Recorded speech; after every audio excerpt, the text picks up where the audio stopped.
Hi friends, welcome to my channel. ఇక వైజాగ్లో ఉన్న అర్జున్ వాళ్ళ కంపెనీ మూసేసే స్థితికి వస్తుంది. ఇక దాంతో అర్జున్ కంగారు పడుతుండగా ఇలా అంటూ ఉంటుంది లక్ష్మి, ఇంత చేసిన ఈ కుటుంబానికి ఆ కంపెనీకి తగిన సాయం నేను చేయలేనా?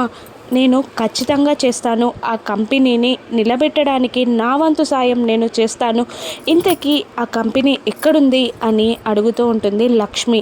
వైజాగ్లో అని అర్జున్ చెప్పేస్తాడు. ఇక ఆ మాటతో మనీషా అన్న మాటలు గుర్తొస్తూ ఉంటాయి. వైజాగ్లో కానీ మిత్ర ఫ్యామిలీకి కానీ నువ్వు దగ్గరగా రాకూడదు అన్న మనీషా మాటలు గుర్తు తెచ్చుకొని కంగారు పడుతూ ఉంటుంది లక్ష్మి. కానీ ఇట్టకేలకు వైజాగ్ బయలుదేరిపోతారు అర్జున్ వాళ్ళ ఫ్యామిలీ.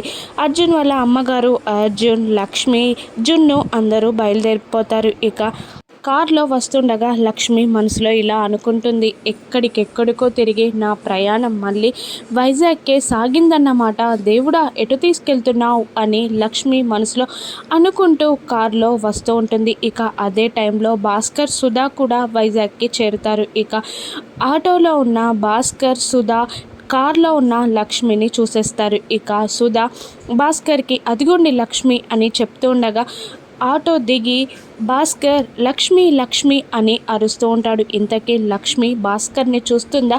లక్కీ గుచ్చిన వివరాలు భాస్కర్ లక్ష్మికి చెప్తాడా? లక్కీ లక్ష్మి ఒకటి కానున్నారా? లక్ష్మి మిత్ర ఒకటి కానున్నారా? రాను ఎపిసోడ్స్లో చూద్దాం. Thank you for watching.